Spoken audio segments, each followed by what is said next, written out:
Welcome to the Outbreak podcast, the podcast in which we cover people who have played the festival, who are in our orbit, and ultimately care a lot about this beautiful independent music world that we all exist in.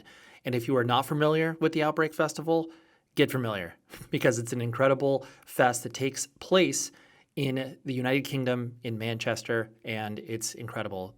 These conversations were recorded at the 2024 edition, and we're thrilled to bring them to you. We're going to be bringing new episodes to you every 2 weeks, so, subscribe, follow, do all those things that you're supposed to do in order to be reminded that new content is coming your direction. First and foremost, thank you for sharing and letting people know about this particular show. It's been picking up steam, and we really appreciate that. I want to let you know about the autumn edition of the Outbreak Festival. It is happening October 27th at the BEC Arena with, just this lineup is such a banger. The Story So Far, Citizen, Speed, Angel Dust, Fucked Up, Fleshwater, Narrowhead, and so much more. It's a one-day thing, so don't sleep because you're not going to be seeing these bands playing together just, probably ever. I mean, all these bands will play like festivals together, but like all of these bands in one room for this particular thing, oh man. And the 2025 edition will be coming soon. I'm not going to let you know when, but it will be coming soon as far as announcements are concerned. So pay attention. This week's podcast is hitting on an amazing band called Chat Pile. We had Raygun and Stin sitting down with us. And if you're not familiar with Chat Pile, they're like a weirdo noise, punk, metal, hardcore hybrid. And that's what makes them really special because they are very difficult to define. And I know myself, I was able to witness most of their set at the 2024 edition, and they just destroyed it. It was one of those things where, Raygun, the vocalist, was flailing around, not wearing any shoes on stage, which is a wild decision on his part. I actually should have spoken to him about that. But regardless, they are a great band, and this conversation was extremely entertaining, not only for me, and I hope for you as well. So like I mentioned, we're going to be releasing episodes every 2 weeks, so subscribe and follow. And then if you wanted to have any sort of communication or feedback, ideas on future guests, all that stuff, you can email podcast@outbreak-fest.co.uk.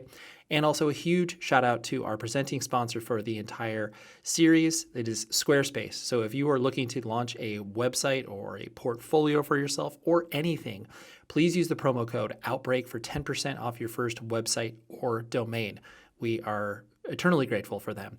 So without further ado, let us talk to Raygun and Stin from Chat Pile.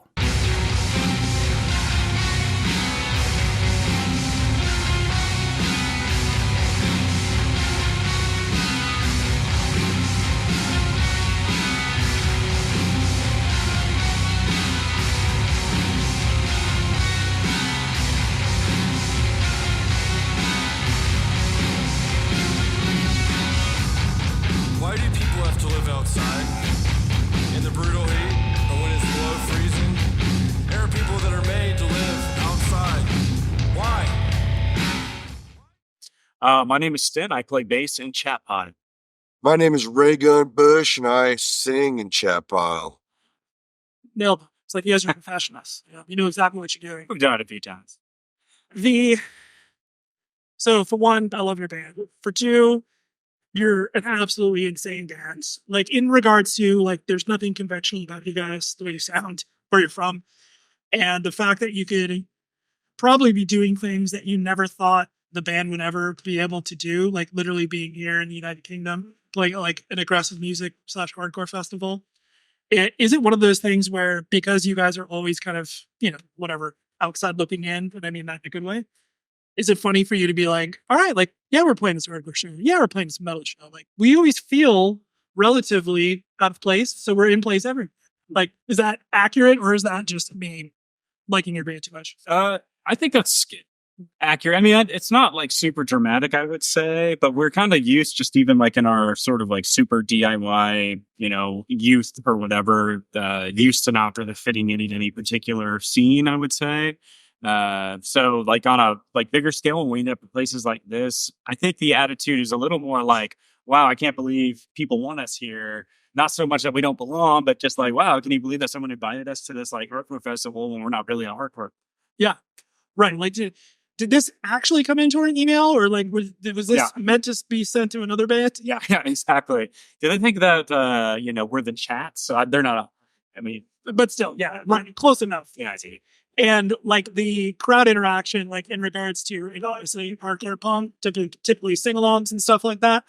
Do you find it fun to interact with people, kind of not a different way that you would in like the quote normal shows you play, but like, do you find yourself acting differently in front of different crowds?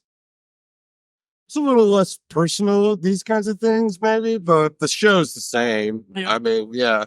We might skew the set list to maybe our heavier. Oh, yeah, for sure. We're going to play more of the beatdown type stuff tonight.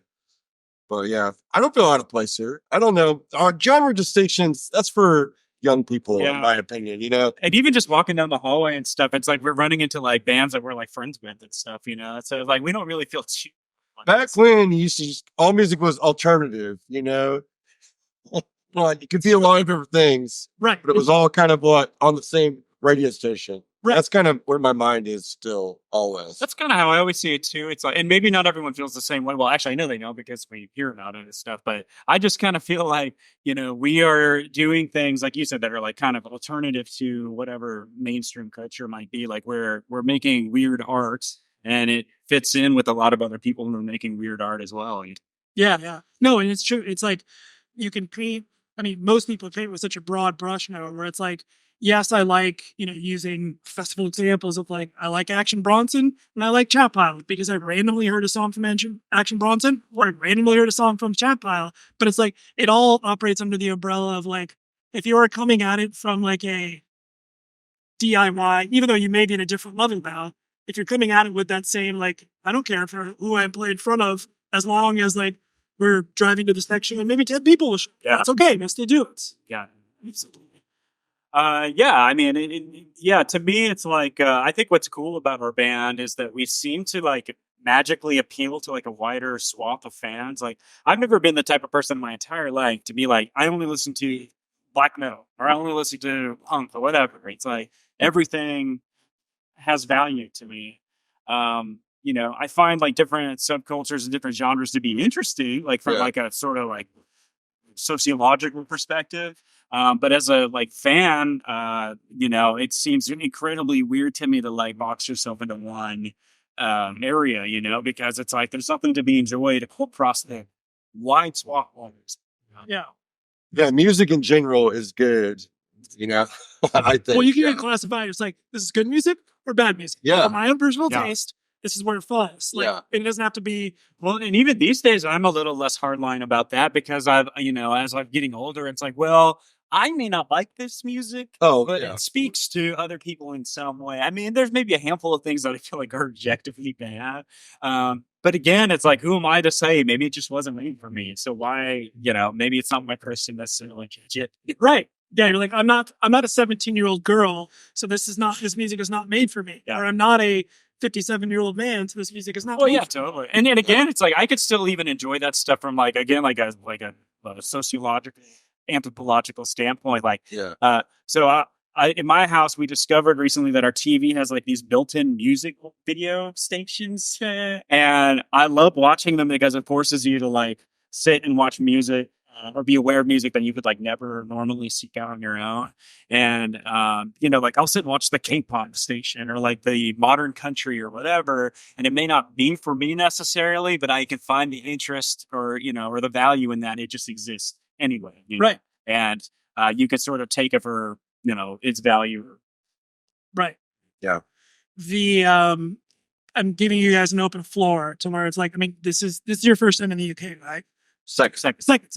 So you have a little experience with it, where the comparisons that you have, obviously, between America, the United Kingdom, or Europe, broadly speaking, I'm giving you guys the floor to be like, why do they do this here? Whether it's food, whether it's habits, and this is not meant to be like getting you guys embroiled in international controversy. But there's something that stick out where you're just like, do we really do it this way? Or alternatively, if there's something that obviously they do much better, which is arguably a lot of things. Yeah. what kind of springs to your mind when I bring that up? I tell you what, in the U.S., it's hard to get a dry cappuccino. They seemingly don't understand what you mean when you ask for a dry cappuccino. I don't know Here, what you mean. I want heavy foam. I want it to be basically the espresso and just a lot of thick foam. Oh, But here, you don't have to make that distinction at all. Plus, they put chocolate powder on top of the cappuccino. Masterclass move. I love the UK. Makes me want to live. Yeah. just a Makes me mad at the coffee scene in America. I I like go in Cafe Nero, whatever their version of Starbucks. I know they have Starbucks. It's a big Yep, chain yep. though. That I got 2 today. They were both excellent. So right rushing it in the coffee. crushing it. I like it, even though they're not known for coffee. They're known for tea, obviously. Well, fair enough. I'm But- not a tea guy, so I'm these not are Either not either. my either. problem. Yeah. I had a tea last night and it got me way too amped up. Yeah. Was it an Earl Grey? Is this what you're talking about? I believe it was. It was. I mean, I went to the movies with our tour manager last night and our drummer and his wife, but he's British, and so he got a tea for the movie, and I was like, I'm gonna get a tea too. And it was like at 8:30 at night, and I was Right. just like, And I was back at the room. He's not lying. He came in amped. It was amazing. Right. You're like, I'm going to tell you this whole plot, start to finish. No, Uh, I'm kind of more on the side of like most things are done better here. Honestly, I really appreciate a lot about the UK. One thing though that is blowing my mind is the shitty bedding scenario. Okay. Why is it like a 7-inch duvet with no top sheet on like a rubber bed that's like 4x4? I don't understand why this is the a norm. medium blanket, a regular blanket would be appreciated Yeah. at the very least. Give me some options, especially if you're not going to have air conditioning. Like, It's it. I don't know why that never occurred to me, but like, yes, all the times I've traveled over here, it's been like, you're going to have a heavy blanket. Yeah. And that's it. yeah, that's it. And you're comfortable, right? You're like, no, not if it's any monocle. Wipe my ass off. Yeah. Yeah. No, the first night, our room actually did luckily have air conditioning, but it was this crazy thing where like the outside was like a meat locker, but then the blanket inside was like a sweat box. So you do this thing where like you're sitting wet in your little cocoon, and then you would like go to pull the blanket off to try to ventilate a little bit, and it would just like makes you over you. It was terrible. Yeah, I had to get up and go to the bathroom in the middle of the night, and like I had like sweat so bad in the bed, I was like, it was like ice cold when I got back. No, I'd like lay a towel down, flip the huge comforter over, and basically just stick my legs out, so I'm sort of cold, but kind of it's wild. Yeah, that is well. But jet lag also fuels that Sure. discomfort. You just feel out of sorts. No offense to any British people. Oh It's the hotel industry that's on trial. Yeah, that's Yeah, exactly. It is the hotel industry. It's the big hotel industry. They are not including options for bedding, and that's off. Yeah. The only other thing, and not to linger on this too long, Please. the only thing that makes me miss America is going into a restaurant and getting like a big ice water. Yeah, they don't do that here. It's like, is everybody just half in the bag and dehydrated all the time? It's like, oh yeah, we have beer everywhere you turn. Yeah, but you want water? Yeah, here's your little Dixie cup. Enjoy. Yeah, Right, exactly. It's like, could I have 15 of these? yes. Make one legitimately cup of water. I miss Spikes. Like, Oh, there's just okay. not enough. I mean, we went to a curry place that was excellent last night, but for breakfast, it's like, where's the Tabasco sauce at? Right. I want to put some hot sauce on my shit. I mean, being You can where find you it guys- maybe, but you got to like really search. Of course, right. You'll find it next to the ice. Obviously, yeah. in the back, right. Yeah.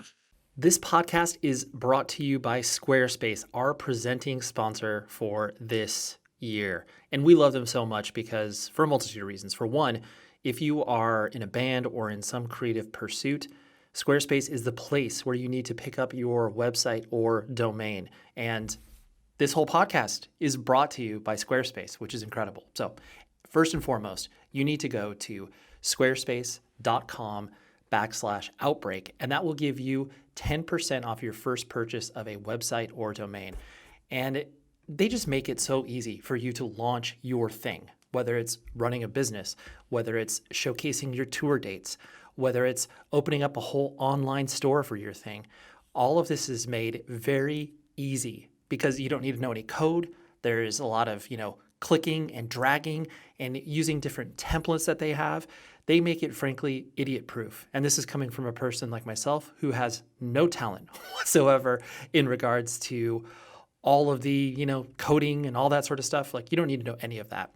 And they have amazing, amazing resources. So if you are looking to have something a little bit more in depth and high tech, so to speak, they have videos, they have a support staff that's just ready and waiting to help you for whatever it is that you want to accomplish.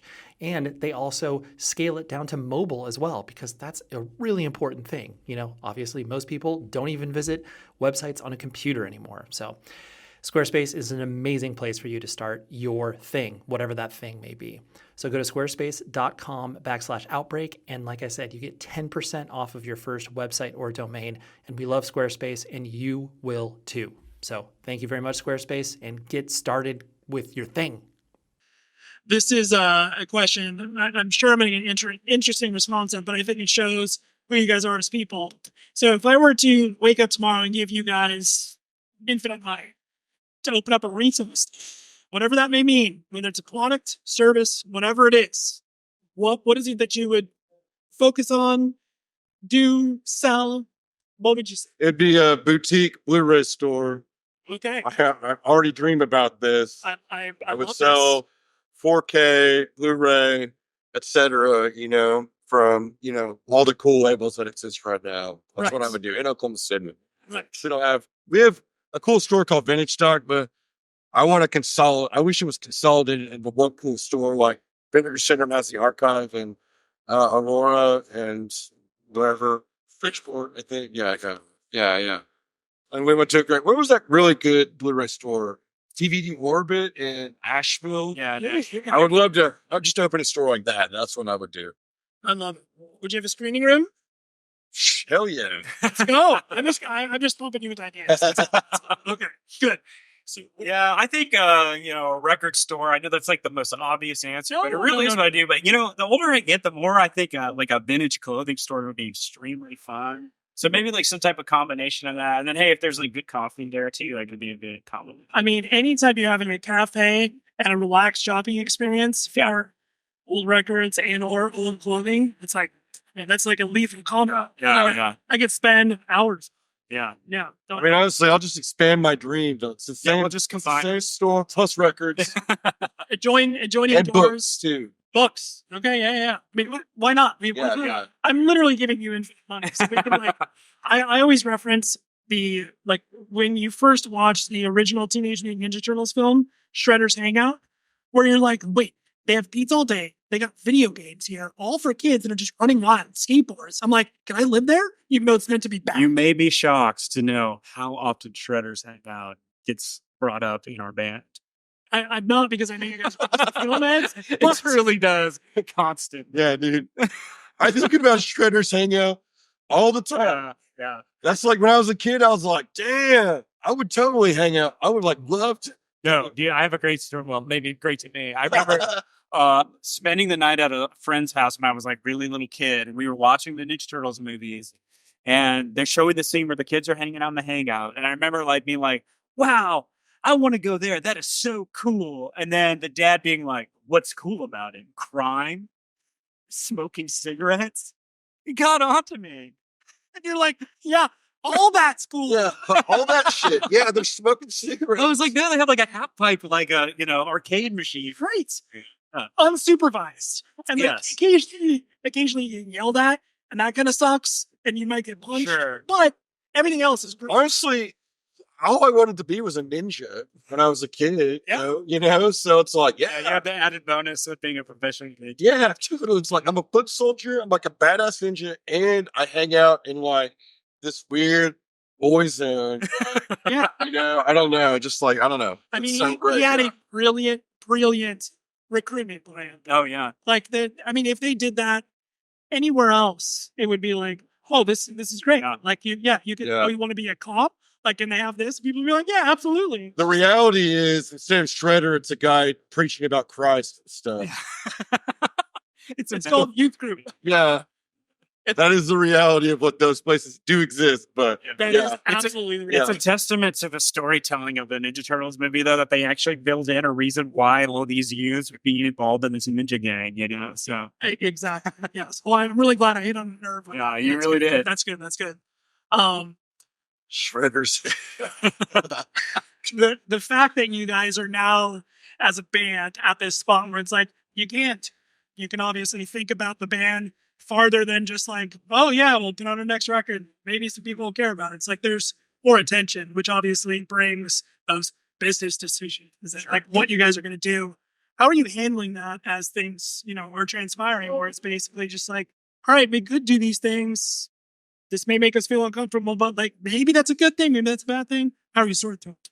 I feel like we're kind of always operating at a place where we're a little bit out of our comfort zone professionally. Okay.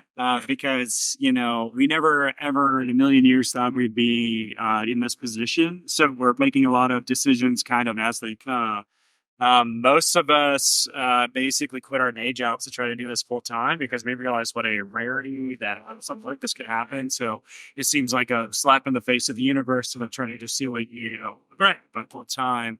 But that said, a lot of it is us kind of like hanging on by the seat of our pants as we try to because, as most people who are involved in the industry in any way know, there's not like a ton of money to be had, even if you're like quote unquote successful. Yeah. So if we're all a little bit older, so it's like we are quitting jobs. I guess we are closer to retirement than not close to retirement. Right. We're all adults. Like, Yeah. this feels weird doing this now. Yeah. I guess we will. So I think really the smart, like kind of conservative way to approach it is to maybe be like, here's the 2-year plan. And then if things fall apart 2 years, plan B, I suppose. Right. So trying not to put too many chickens financially or count too many chickens before they're hatched financially is, the smart way to go. But that said, I mean, just what little taste of freedom we've had being able to do this professionally, whatever, is amazing.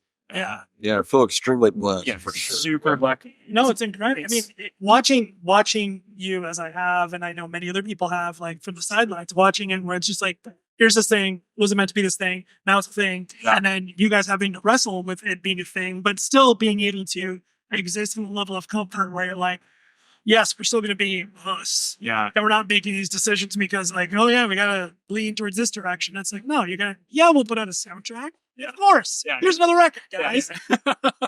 Well, the cool thing is that it's still fun. I think if it got to a point where it was both financially stressful and not fun at all, then it just wouldn't even be worth it. But, we're getting to have these amazing experiences like being overseas, playing a big festival. And, I'm like, I won't speak for everybody, but for me, as someone who's been obsessed with music and music culture and stuff his whole life, feeling like you're actually like participating in it in a real way and not just like some small time local band or something. Like to me, that's almost all real. Right.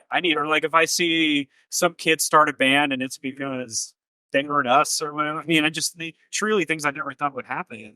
And it's so crazy having respect. Like, it's so crazy being respected by people and stuff. Right. We've been playing music for 20 years, and that's Of not course.